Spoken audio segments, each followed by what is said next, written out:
By the time Mary finished up her shift, her feet ached and her body itched. She stopped by her house for a quick shower to get rid of the hair.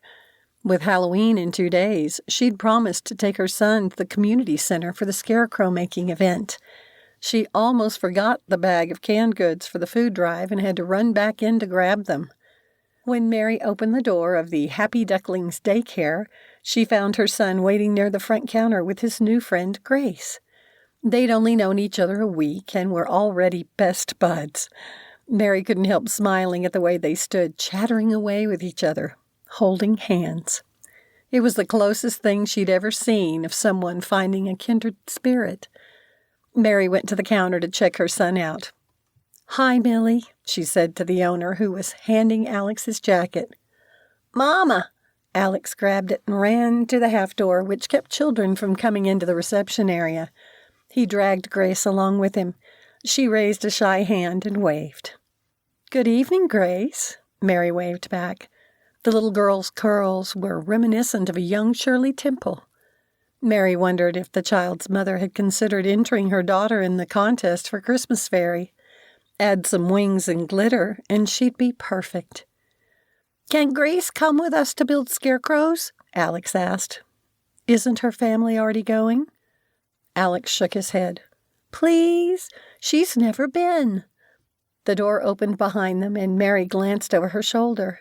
A dark-haired man wearing an expensive overcoat and shoes that screamed money had entered, his attention focused on his phone. "Papa!" Grace cried. So, this was her father. Usually her nanny picked her up. The man glanced up from his phone, and his gaze landed on his daughter. When he noticed how close she stood to Alex, he raised one of his eyebrows but said nothing. Barely glancing at Mary, he stepped to the computer used for checking children in and out. "Come, Grace, we must hurry."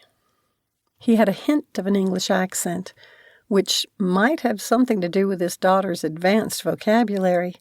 Grace didn't sound like a child just shy of 5.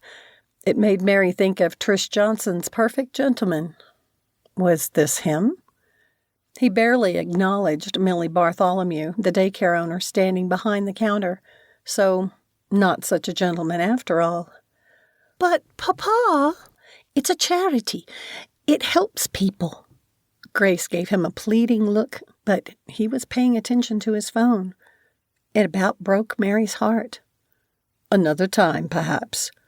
The man had put away his phone and taken her hand. "But it's only tonight, and I must go with Alex." Grace jerked her hand free. Looking surprised, her father turned to face her. "I don't have time to go to a charity event." "She's welcome to come with us," Mary offered. "And who might you be?" His disdainful tone made her stiffen. "She's my mother, Mary Noel Hurst," Alex said proudly. "Mary Noel?" Grace asked, her bright eyes on Mary. "That's so pretty." "She was Grammy's Christmas present." Before Alex could tell Mary's total life story, which he was prone to do, she put her hand on top of his head. "We're going to the Make a Scarecrow food drive at the community center," she explained. "Grace is more than welcome to join us. Alex had already invited her before you arrived." The man glanced at Millie, who smiled. "I know Mary Hurst very well. She's lived in Huckleberry Falls all her life. She's a good, upstanding citizen and a wonderful mother."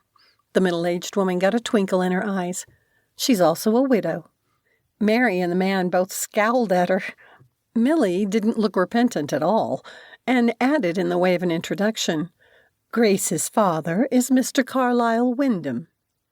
"Carlisle Alexander Wyndham," Grace corrected and gave Alex the most adorable grin. "I told you, Papa has your name."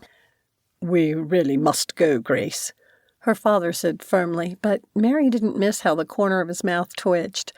The guy was dressed like he was heading for a meeting. She recognized the brand of expensive cologne he wore as one sold at Neiman Marcus. She could have made her house payment for a month with what a single bottle cost.